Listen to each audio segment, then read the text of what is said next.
BW Media, stay informed. Karibu mpenzi mtazamaji katika kipindi cha mwongozo wa kujifunza Biblia. Leo tuko katika somo la 4. Nikukumbushe tu kidogo katika kurejelea somo lililopita, tulikuwa tuna somo la 3 ambalo niliungana na wachambuzi tukajadili somo lenye kichwa cha somo uzima na mauti. Lakini leo tunakwenda katika somo lingine zuri zaidi. Somo la 4 lenye kichwa cha somo umoja kwa njia ya unyenyekevu. Umoja kwa njia ya unyenyekevu. Tutaona mambo mengi sana tukijikita katika kitabu cha Wafilipi sura ya 2. Kama ilivyo kawaida siko peke yangu studio. Niko na wachambuzi. Niko na Dr. Martin Maduhu. Niko na huyu ni mwinjilisti na ni mdau sana wa kipindi cha mwongozo wa kujifunza Biblia japo hajaonekana muda mrefu. Anaitwa Rafael Magambo. Tuna furaha sana kuwa naye katika kipindi cha leo. Hali kadhalika niko na mwinjilisti Matayo Masaka na mimi katika kuongozea kipindi naitwa Watson Mwakijola. Ungana nasi katika kipindi cha leo.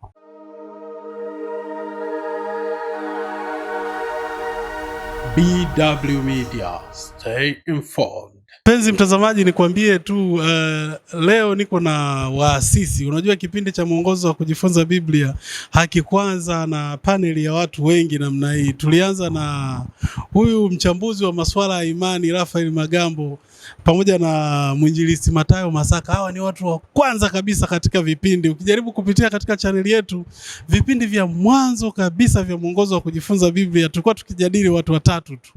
Lakini leo tuna furaha kwa sababu tumeendelea kwa neema ya Mungu, ameendelea kutuwezesha kuwa pamoja kukuletea maudhui haya kutoka channel yetu ya BW Media. Na kwa kuanza tu tunakuwa tuna fungu ambalo linaongoza mjadala. Ni ombe mchambuzi huyu Rafael Magambo aweze kutuongoza kwa fungu ambalo linabeba muktadha, hali kadhalika naombi, kisha tutaendelea kuzama ndani kabisa katika kipindi cha mwongozo wa kujifunza Biblia. Asante mwenyekiti. Tunanyenyekezwa pia kuwepo hapa katika mfululizo wetu wa hii kazi tulioianzisha. Na ninashukuru pia kumuona Daktari Maduhu Martin akiwa ameongezeka katika crew yetu na wengine wengi ambao wamekuwa wakionekana. Jina la Bwana litukuzwe. Tunasoma kitabu kile cha Wafilipi sura ya 2 na ule mstari wa 2.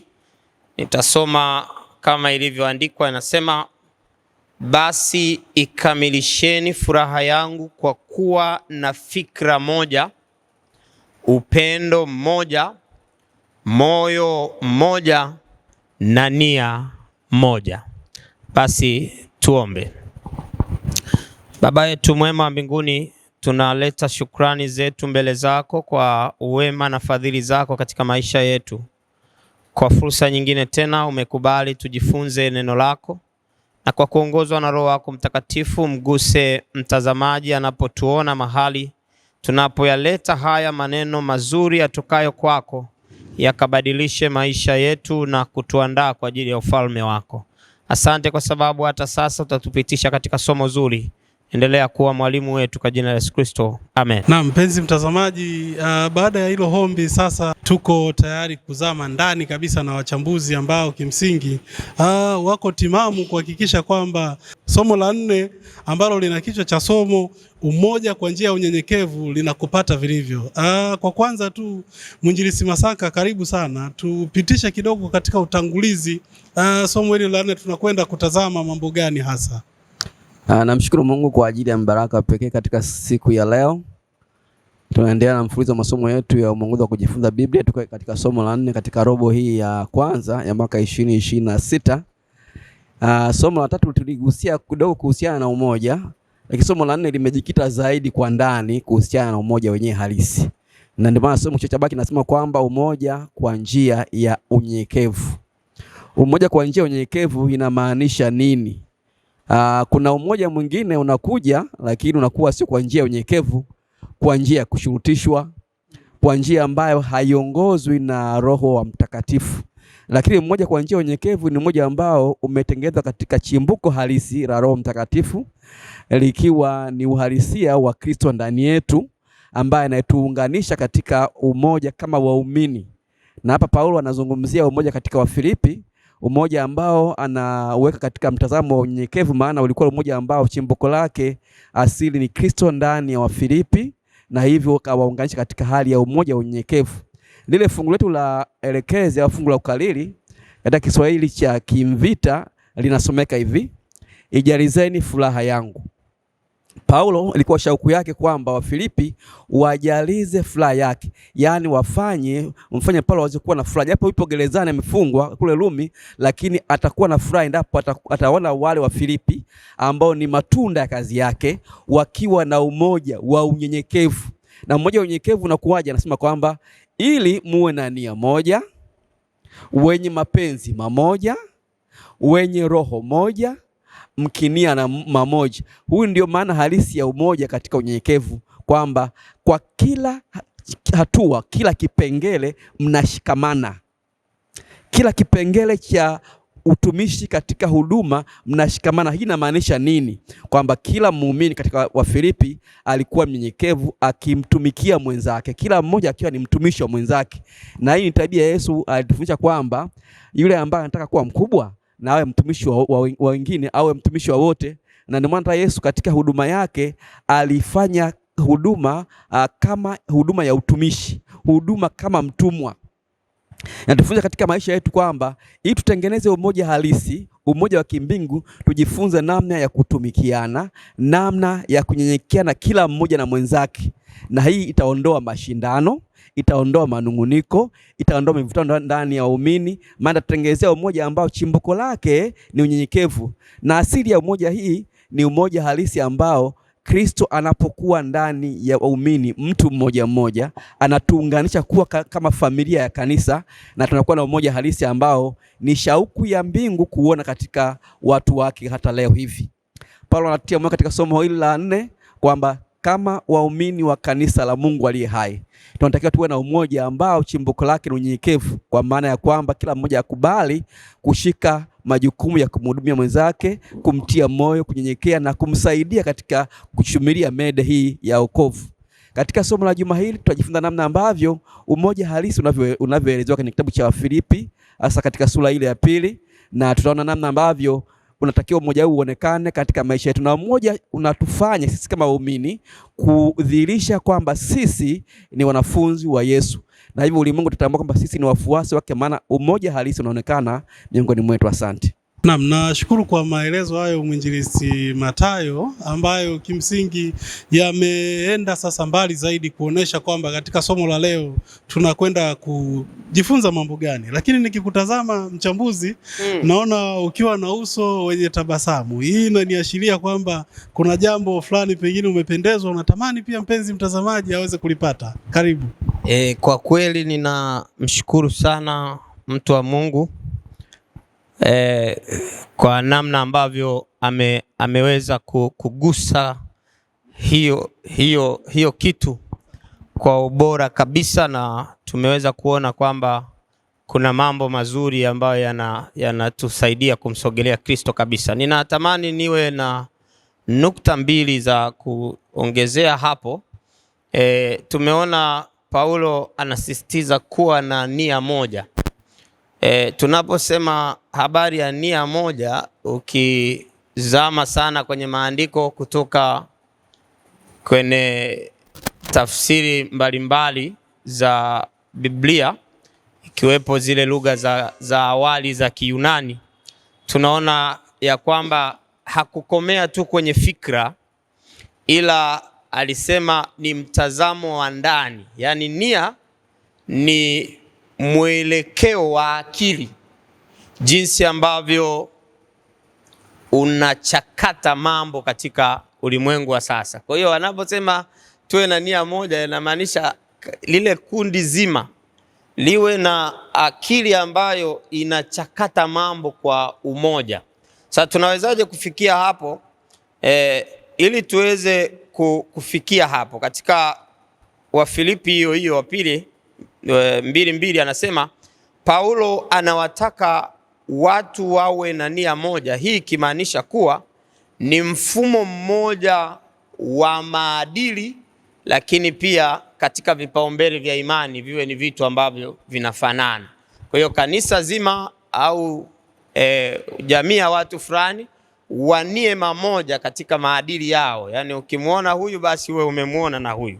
Kitu cha pili ni moyo mmoja, au unaweza ukasema roho moja. Neno hili lina maana inayosema kwamba ni nafsi moja, ni maana halisi. Na hapa Paulo anagusa upande wa hisia na mahusiano, akimaanisha kuwa na huruma ile ile, upendo ule ule, na namna ile ile ya kujali. Kwa kutazama kielelezo cha Kristo tunapata huo umoja wa kweli. Sasa na kitu cha mwisho kabisa ambacho nimekipenda katika somo hii, Paulo anapotumia habari hii anasema kuna hatua ambayo watu wanapaswa kuipitia itakayowafanya watu wote wakubaliane na kuwa na fikra moja. Sasa dawa ni nini ili tuweze kuyafikia hayo mambo kwa umoja?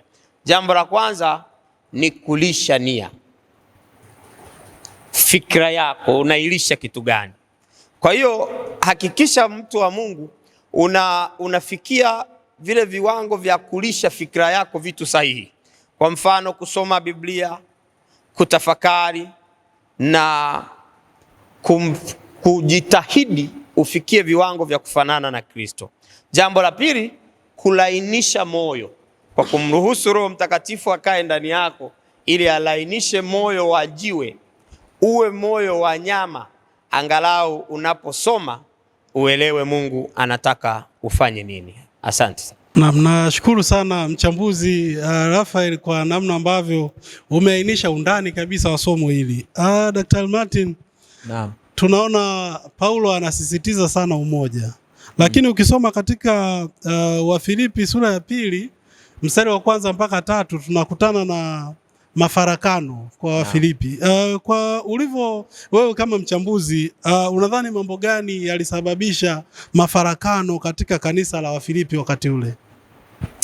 Naam, asante sana. Na washukuru wachambuzi wa awali. Yapi yalisababisha mafarakano kwa kanisa la Filipi? Kumbuka ni watu ambao walikuwa wamesimama imara miongoni mwa makanisa ambayo yalikuwa bora zaidi. Lakini kwa nini mafarakano? Kitabu kile cha Wafilipi sura ya 2 aya ya 3 imeeleza sababu za mafarakano, na sababu waga sio za jumla.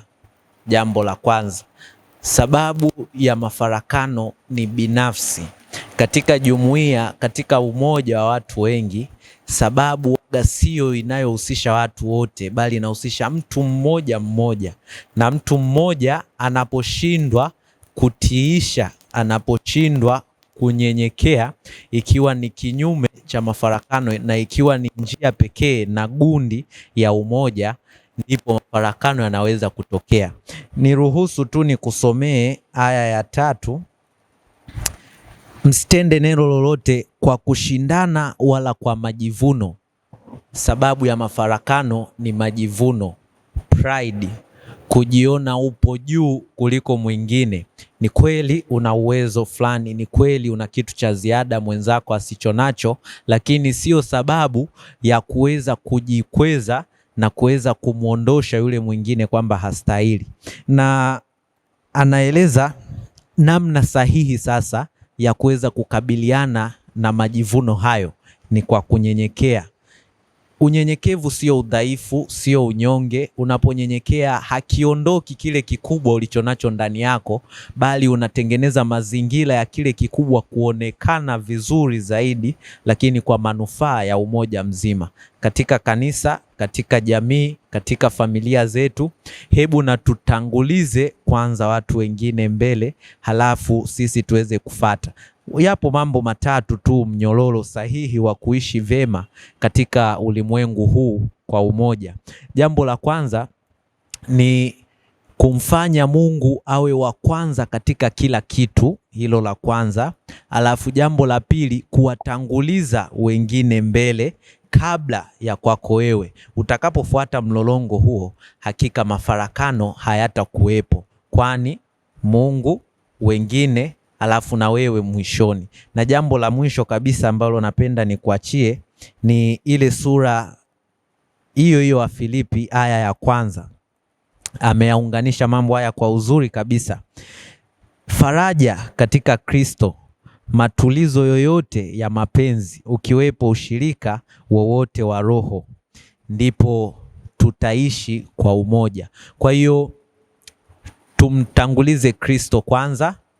Tutaona pale mbele ni Kristo peke yake ndiye anayeweza kutiisha na kutengeneza mioyo yetu, na kisha kuwatanguliza watu wengine, na kisha sisi wenyewe. Hatutopungukiwa, hatutokuwa chini, bali tutakuwa katika sehemu ya kushikamana kwa umoja kufanya kazi ya Mungu. Asante. Naam, mchambuzi Magambo, tunaendelea na kipindi chetu cha mwongozo wa kujifunza Biblia, na wachambuzi waliopita, Mwinjilisti Masaka naye ameeleza kwa kina sana umuhimu wa umoja na namna ambavyo unaweza kutupelekea kuepuka mifarakano. Sasa ukisoma katika Wafilipi sura ya 2 mstari wa 3 na wa 4, kuna maneno pale, mkiwahesabia wengine kuwa bora kuliko ninyi. Sasa hii ina maana gani kwa vitendo? Maana wakati fulani tunazungumzia hivi vitu kinadharia, kwa vitendo. Sasa ukiwa kama mchambuzi, unaweza kutuelezaje swala hili? Asante sana mwenyekiti na wachambuzi wenzangu kwa nukta walizoziweka. Tunapozungumzia habari ya kuwahesabu wengine kuwa bora kwa vitendo, ni muhimu sana tukitazama mfano wa Yesu Kristo mwenyewe, ambaye tunaweza tukasema ndiye chanzo kikuu cha umoja. Na katika maisha yake hapa duniani aliwaona wanadamu walio waovu na akawachukulia kuwa wa thamani kubwa kuliko hata yeye mwenyewe. Akaamua kushuka chini na kufanana na wanadamu.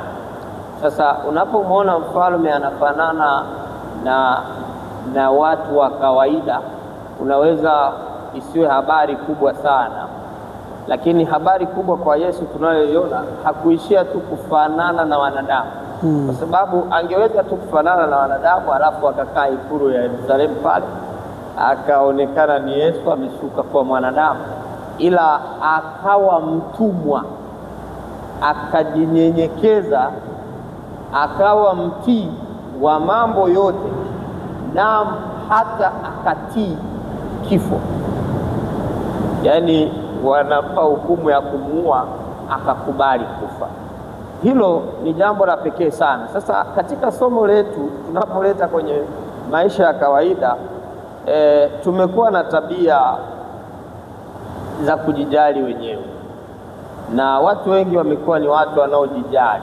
Tukishughulikia tu mambo ya kawaida ya kijamii, unaweza ukaona hata foleni ya benki. Unapokuwa unaenda benki utatamani wewe ndio uwe wa kwanza, lakini basi kwa taratibu zilizoko pale bado watu wanavuka.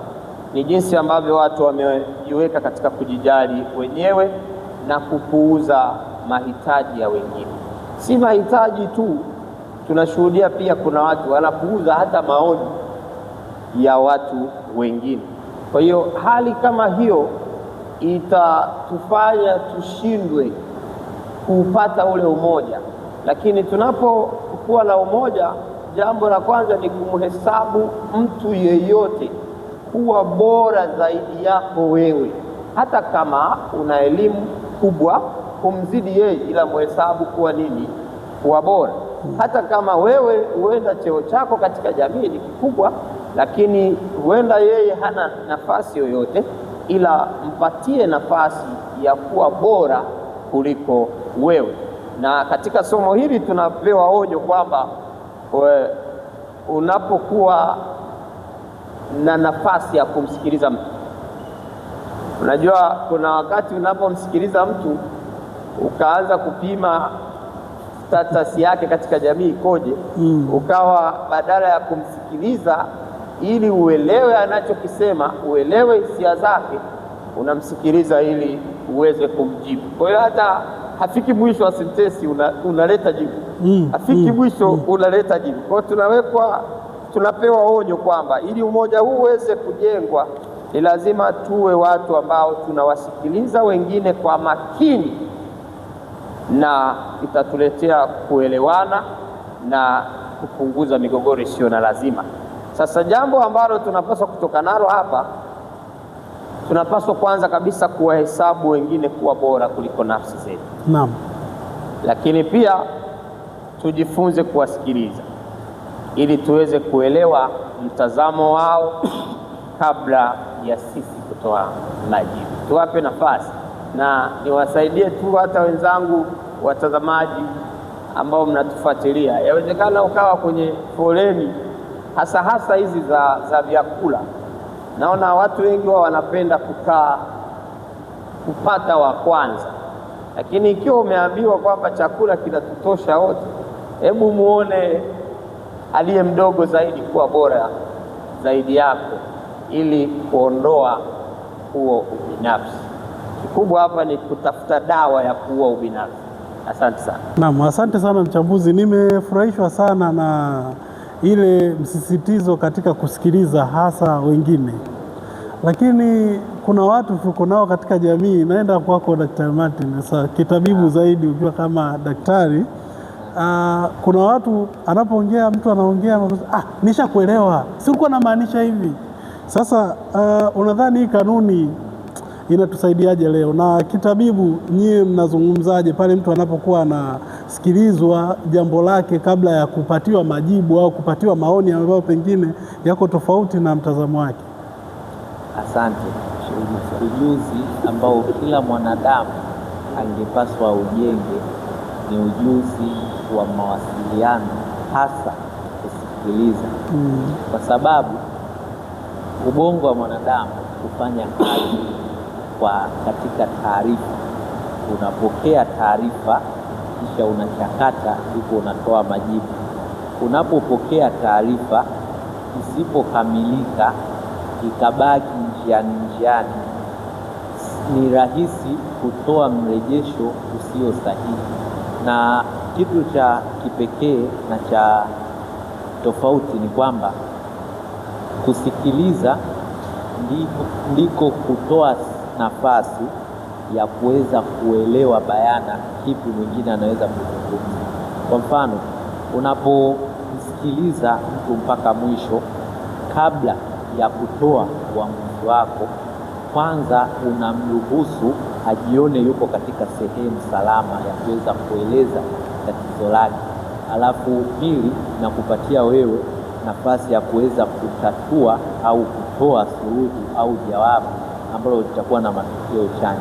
Kwa hiyo ujuzi wa kusikiliza tunapaswa tuujenge zaidi ili kuweza kudumisha umoja, ili kuweza kuondoa mitazamo tofauti, lugha gongani. Tumeelezewa pale mwanzo kabisa kwa habari ya fikra, ni kwamba sauti ina nguvu na inapenya mpaka katika vilindi vya ubongo. Kwa hiyo kwa kusikiliza, fikra zetu zinaweza kubadilishwa, zinaweza kufujwa, na ndio maana kile ambacho kinaingia katika fikra chapaswa kiwe kamili, na hakuna sehemu nyingine kitu kilicho kamili isipokuwa kwa neno la Mungu, jambo la kwanza.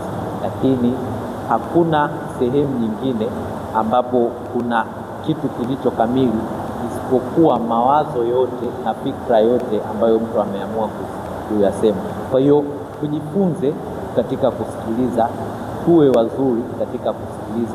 Na zipo kanuni mbili ya namna sasa tunavyoweza kuepukana na hizi mitafaruku, mifarakano, migongano.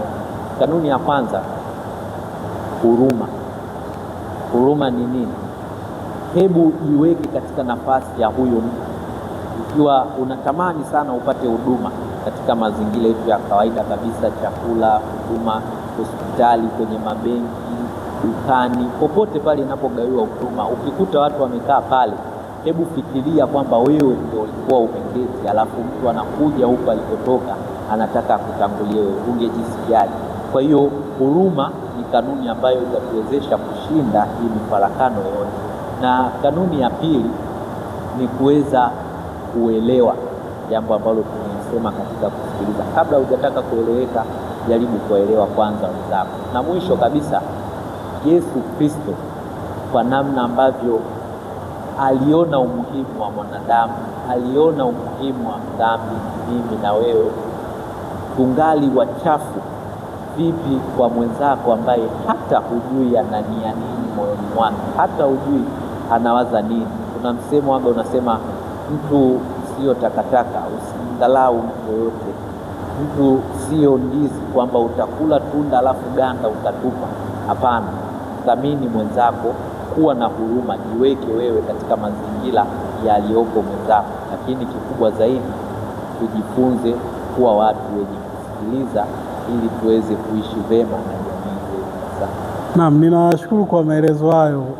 Kuna kisa nilisimuliwa kwamba mtu mmoja alikuwa anaonekana kama mgonjwa hivi, mtu amenyong'onyea kwa namna nyingi, lakini baadaye madaktari kama Daktari Martin hapo wakaja kubaini kwamba yule mtu alikuwa hasikilizwi vizuri. Yaani alikuwa amejaa misongo, amejaa mawazo ambayo yanamkabili kiasi kwamba hana sehemu ya kutolea. Wanasema wakati fulani hata mtu akiwa anakasirika sana, ukimpa nafasi ya kuelezea lile jambo, ile hasira inaweza ikashuka yenyewe. Kwa hiyo ni jambo jema, na furahi namna ambavyo mmechangia kwamba tuwe na tabia ya kusikiliza na kuwapa watu wengine nafasi zaidi ya kuhakikisha kwamba wamemaliza mpaka tamati yao katika jambo wanalolielezea. Tunaendelea mbele. Mwinjilisti Masaka katika Wafilipi sura ya 2 ukisoma mstari wa 5 mpaka 8 pale, Paulo anasisitiza kwamba iweni na nia ile ile iliyo ndani ya Yesu Kristo. Nia ya Kristo ilikuwa ni nini na ina maana gani kwetu leo? Nia ya Kristo ni unyenyekevu. Ndio maana somo la 4 tunajifunza umoja kwa njia ya unyenyekevu. Tunapokuwa na unyenyekevu kama Wakristo ndani yetu, hiyo ndio nia halisi ya itakayotutengenezea umoja wa kweli. Maana ili tuweze kupandikiza moyo mpya na nia halisi au kufanya upasuaji, tuondoe mioyo yetu, tukubali kusalimisha nia zetu chini ya nia ya Kristo, tukubali kusalimisha mapenzi yetu chini ya mapenzi ya Kristo, tukubali kuongozwa na mapenzi yake. Kwenye kile kitabu cha Warumi 12 aya 2 anasema mgeuzwe na kufanywa upya nia zenu. Tunapojisalimisha chini ya uongozi wa Roho Mtakatifu, anatugeuza na anafanya upya nia zetu, anafanya upandikizaji wa moyo mpya, anafanya upasuaji, na hivyo tunakuwa na nia ya Yesu. Nia ya Yesu nia gani? Nia yake ya unyenyekevu. Katika Filipi sura ya 2 kuanzia aya ile ya 5 hadi ya 8, Paulo anasema kwamba iweni na nia hiyo ina ndani yenu, ambayo pia ilikuwa ndani ya Kristo Yesu, ambaye yeye alikuwa na namna ya Mungu, lakini hakuona kule kuwa sana Mungu kwa cha kushikamana nacho, bali alijifanya kuwa hana utukufu, akatoa namna ya mtumwa. Tena alipoonekana ana umbo kama la mwanadamu, alijinyenyekeza akawa mtii, naamu hata mauti ya msalaba. Unyenyekevu wa kina sana unapatikana kwa Yesu. Kukubali kunyenyekea na kukubali kuwa namna ya mtumwa na kukubali kutii hata mauti ya msalaba. Yeye ambaye ni chanzo cha uhai, chanzo cha uzima, anakubali kusalimisha maisha yake chini ya mauti, na hii yote alifanya hivi kwa unyenyekevu ili mimi na wewe tupate kuokolewa. Kafara ya pale msalabani ni kwa ajili ya wokovu wetu, na kafara hii alitoa Yesu kwa unyenyekevu, na hiyo tunatiwa moyo kwamba tuwe na nia ya Yesu. Nia ipi? Ya unyenyekevu. Tunapokuwa na nia ya unyenyekevu ya Yesu ndani yetu kwa waumini mmoja mmoja, na tutengenezea umoja halisi wa unyenyekevu. Na hapa ndipo chimbuko halisi ya umoja, tunapokuwa na nia ya Yesu, nia ya unyenyekevu. Na tunajifunza kwa kina kwamba ipataje nia hii ya Yesu ya unyenyekevu? Tunapokubali kujisalimisha kwake, tunapokubali Roho Mtakatifu atufinyange upya, tuwe udongo mkononi mwa mfinyanzi, atufanyie upasuaji, apandikize moyo mpya wa kumpenda Kristo, wa unyenyekevu, wa utii halisi, ukubali utii hata mauti ya msalaba. Na hii ndio maana halisi ya umoja ambao somo la Jumanne tunajifunza kuhusiana na umoja. Kwa njia ya unyenyekevu unapatikana kukubali kuvaa nia ya Yesu, kukubali kujisalimisha kwake na kukubali kusalimisha mapenzi yetu chini na mapenzi ya Mungu. Inamaanisha nini? Inamaanisha kujiachia mikononi mwa Yesu, kujitoa pasipo kubakisha chochote, kuruhusu Yesu afanye anachotaka katika maisha yetu. Na hivi tutakuwa watu ambao tuko nia ya Yesu ya unyenyekevu, na tutatengeneza umoja halisi ambao utasababisha injili na utume uende mbele. Maana umoja halisi unatengeneza njia rahisi kwa ajili ya utume kusonga mbele na watu kuokolewa. Asante. Asante sana mzee Matthew Masaka kwa uchambuzi makini kabisa. Na nimependa hiyo habari ya upasuaji, na ninatamani sasa na mimi niongezee hapo kwenye upasuaji. Madaktari nadhani mnatoaga ushauri, mtu akishafanyiwa upasuaji anapaswa kutumia vyakula gani? Naam. Kwa hiyo ni kweli tunaletewa haya mambo ili yaweze kutusaidia kubadili tabia zetu. Sasa kuna mambo kadhaa ambayo natamani tuchukue hatua katika maisha. Jambo la kwanza kabisa, ili uweze kuua ubinafsi katika maisha yako, jitahidi kukaa mwishoni katika kila jambo. Usitake kuwa wa kwanza sana. Lakini jambo lingine, unapaswa kutafakari maisha ya Kristo. Kila unapoamka asubuhi, unaweza ukawa na muda mfupi wa kujiuliza kwamba hivi Yesu alishughulikaje na wale watu ambao walikuwa wanapinga huduma yake, jinsi alivyoishi nao unaangalia. Lakini jambo la tatu ni lazima ubadili mlo wa akili yako. Ili uweze kuishi vizuri na utengeneze maisha mapya, badili mlo wa akili yako. Sasa mlo unakula kwa njia ngapi? Akili inakula kwa kutumia milango mitano yote ya fahamu. Akili yako inakula kwa kutumia milango ya fahamu. Nadhani daktari unathibitisha hilo kabisa. Cha kwanza huwa ni macho. Kwa hiyo thibitisha vitu unavyovitazama. Chagua kutazama mambo yanayochochea vitu vya kukuondolea tamaa. Kuna watu wamejikita sasa hivi kutazama tamthilia ambazo zimejaa kiburi, zimejaa tamaa, majivuno, hakuna unyenyekevu aina yoyote, lakini mtu anapoteza muda wake kutazama vitu kama hivyo. Achana navyo, alafu nenda kwenye neno la Mungu likusaidie kukua. Lakini pia kuna masikio. Ni kitu gani unakisikia? Na wasisitiza watu wote ya kwamba unapotamani kukomesha ubinafsi, acha kusikiliza umbea au masengenyo. Masengenyo siku zote ni hali ya kumdhoofisha mtu mmoja ambaye ameonekana kwa udhaifu alionao, na mdhoofisha ili ninyi muonekane kuwa bora. Sasa ili upone, acha kusikiliza habari za ubinafsi au masengenyo. Lakini kitu kingine, kuna pua yako.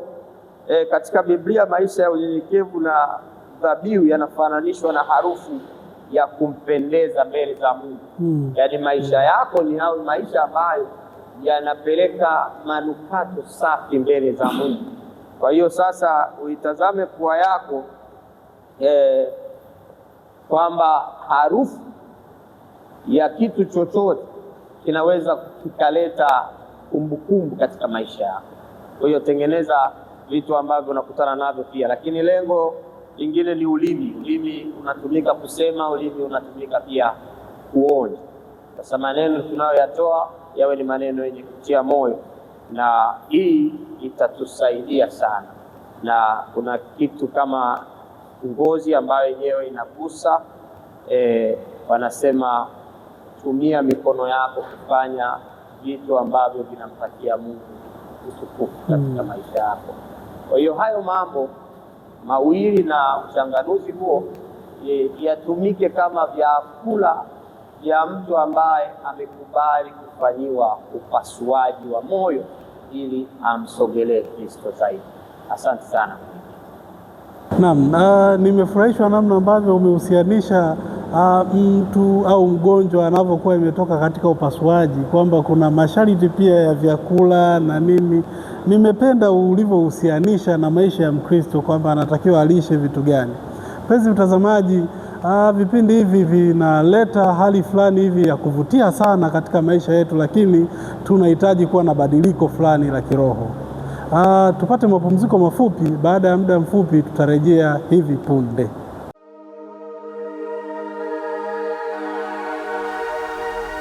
BW Media, stay informed. Karibu tena mpenzi mtazamaji, ni kipindi cha mwongozo wa kujifunza Biblia kupitia chaneli yetu ya BW Media. Ni kukumbushe tu kwamba tuko katika somo la 4 ambapo tunaangazia umoja kwa njia ya unyenyekevu. Siko peke yangu studio, niko na wachambuzi na tunaendelea. Tumeshajadili mambo kadhaa ambayo kimsingi yanatupelekea kufahamu namna umoja ulivyo muhimu katika maisha yetu. Niendelee kuwakaribisha tena tunapoelekea katika ngwe ya mwisho ya kipindi cha mwongozo wa kujifunza Biblia. Sasa Paulo anaenda mbali zaidi kueleza kwamba kuna siri katika utauwa. Ukisoma katika kitabu cha Warumi sura ya 8 fungu la 3, hali kadhalika Waebrania 2, Waebrania sura ya 2 fungu la 14 mpaka 18, tunaona pale kwamba tunahuishwa kuwa na nia ya Kristo na kwamba Kristo alifanyika mwili kwa ajili ya yetu wenyewe. Yaani Kristo alijifanya kuwa kawaida kwa ajili yetu. Sasa katika mpango wa wokovu, Daktari Martin, hili linatufundisha nini? Maana tunajifunza kwamba tunapaswa kuwa wanyenyekevu, watu wa kuhudumiana, kuchukuliana mtu mwingine kuwa bora kuliko sisi. Sasa hii inatusaidia nini kwa wokovu wetu? Maana asije akawa ni mambo tu ya kuishia hapa hapa. Naam, asante sana.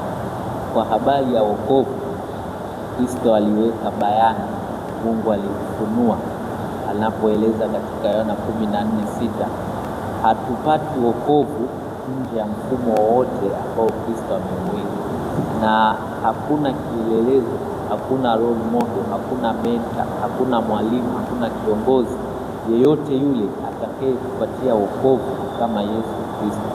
Kwa hiyo kupitia Yesu Kristo ndipo tunaweza kupata wokovu wetu, na hata unapokuja kuangalia katika mafungu hayo anaonyesha ni kwa jinsi gani sifa zake za asili ambavyo ziliweza kufungamanishwa na ubinadamu, na sio tu binadamu bali ulio na unyenyekevu wenye asili ya utumwa, ili tuweze kuokolewa. Jambo la pekee ni kwamba siri hiyo ni kubwa, it's a mystery, lakini tufahamu tu ya kwamba yaliyofunuliwa katika Kristo Yesu yanatosha kutupatia wokovu. Sasa siri ya utauwa hii ni nini? Wakorintho wa kwanza 8 fungu la 2, mtu akidhani ya kuwa anajua neno, hajui neno lolote bado, kama impasavyo kujua. Tupo katika ulimwengu wa maarifa, taarifa na maarifa. Kila mmoja huona kwamba anajua. Hapa kuna jambo tunaarifiwa kwamba akidhani ya kuwa unajua neno, haujui neno.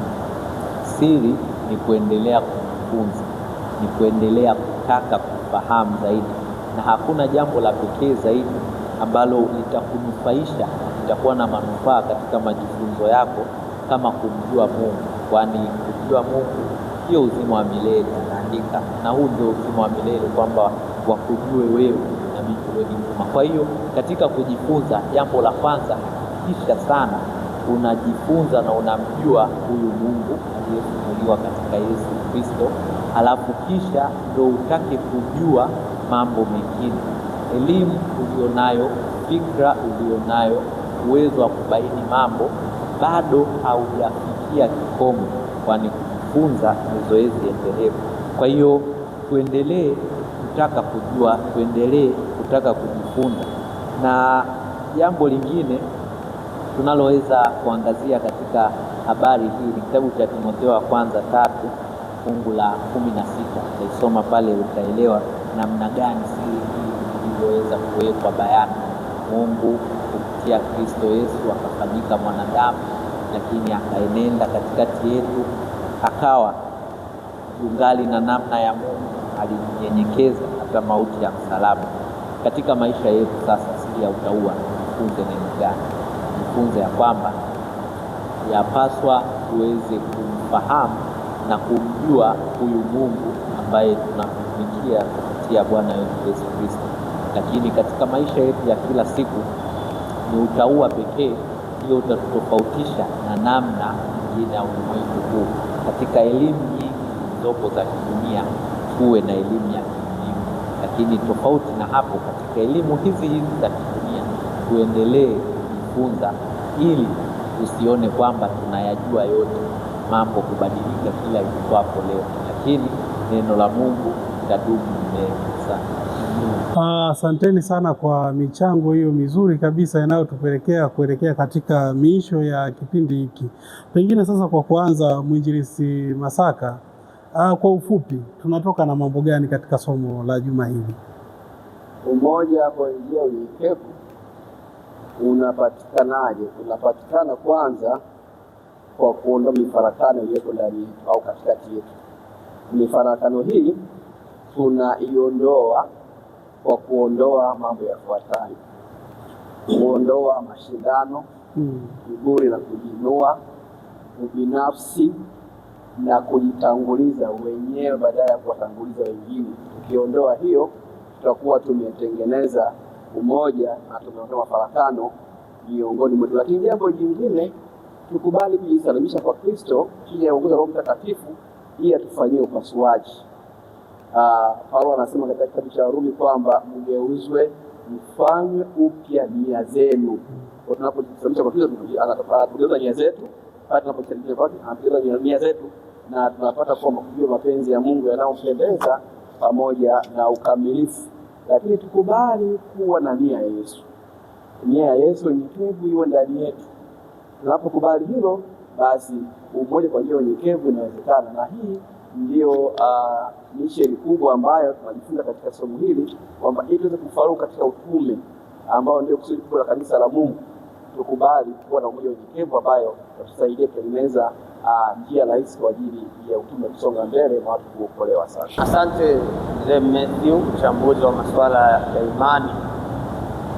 Nimependa suluhisho ambalo mmewasilisha, lakini pia nimtie moyo mtazamaji ya kwamba kila kitu kina mazoezi na inawezekana kubadilika hata katika masuala ya kiroho. Kama wanavyotibu mwili ukapewa dawa dozi, na hata mambo ya kiroho pia yana dozi yake.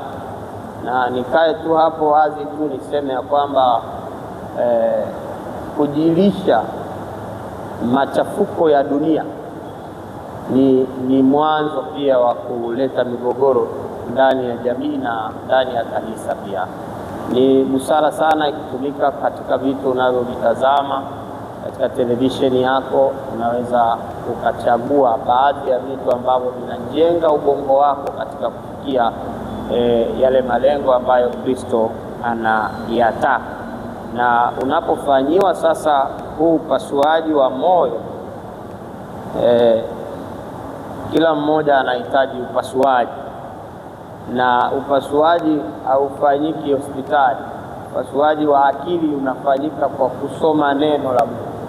Isome neno liwe kama upanga wa kukata machipukizi yote na kubakiza ukiwa na asili ya Mungu. Acha kusoma neno kwa ajili ya kukamilisha tu taratibu. Wengi wamekuwa wakisoma Biblia, anasoma lakini ananyanyuka bado yuko na hali ile ile. Kwa hiyo kama tunavyoisoma Biblia, amini kwamba Biblia ni hai na ipo kama maji yanapomwagika katika mti wenye kiu, unaleta badiliko. Kwa hiyo tutumie neno la Mungu kama upanga ambao utabadili maisha yetu. Asante sana. Naam, niwashukuru wachambuzi kwa uchambuzi makini kabisa. Pendwa, umoja ndio silaha ambayo itakuwezesha kukamilisha mambo yako. Umoja wa kanisa, umoja wa familia, umoja wa kijamii. ndiyo silaha itakayotuwezesha kufanya mambo, kwani umoja ni nguvu, lakini ndiyo silaha itakayozuia mikuki na mashambulizi ya adui. Tunapokuwa na nia moja, tunapowaza mamoja, tunapotenda kwa umoja, hakika mashambulizi yote, kanisa leo linapigwa vita, lakini tunapodumu kwa umoja tutaendelea kuitetea imani. Lakini familia vivyo hivyo katika jamii zetu. Jambo la pili, chanzo cha umoja ni Mungu mwenyewe. Jinsi alivyo umoja yeye, Kristo, Roho Mtakatifu, nasi vivyo hivyo tutengeneze umoja huo ukianza sisi wenyewe kuwa na muunganiko sahihi na Mungu kabla ya kuwa na muunganiko na wanadamu wenzako. Muunganiko wako na Mungu kaa vizuri, umoja na wenzako. Jambo la tatu, gundi ya umoja ni unyenyekevu. Unyenyekevu ndio utatufanya kuishi pamoja na watu, tuendelee pamoja na watu, tuweze kuacha tofauti katika zilizopo katika jamii. Na jambo la nne na la mwisho kabisa la kujifunza katika somo hili ni kwamba katika yote, jitihada zote zitakazofanywa, kujifunza kwetu kutakapofanyika, tutakapofikia kikomo, tutakaposhindwa, Kristo ndiye awezaye kuzama katika vilindi vya roho. Nafsi itakapokuwa inabadilishwa kama ambavyo tumeelezwa kwa kujifunza, roho hubadilishwa na Yesu Kristo mwenyewe. Hivyo karibishe leo Kristo katika maisha yako ili uwe na unyenyekevu. Ikiwa ni mgumu sana kuujenga, ikiwa ubinafsi umekuwa mgumu kuondoa, mwalike leo Kristo, atakuwa tayari kuweza kukuhuisha na kukufanya na kukubadilisha nia yako ikawa yenye unyenyekevu, ukawa na umoja na Mungu na watu. Kazi ya Mungu itasonga mbele. Amen. Asante mpenzi mtazamaji kwa kudumu nasi toka mwanzo wa kipindi hiki hadi hatua hii ya tamati. Lakini nikukumbushe tu kwamba somo la leo linatuonesha kuwa unyenyekevu sio udhaifu.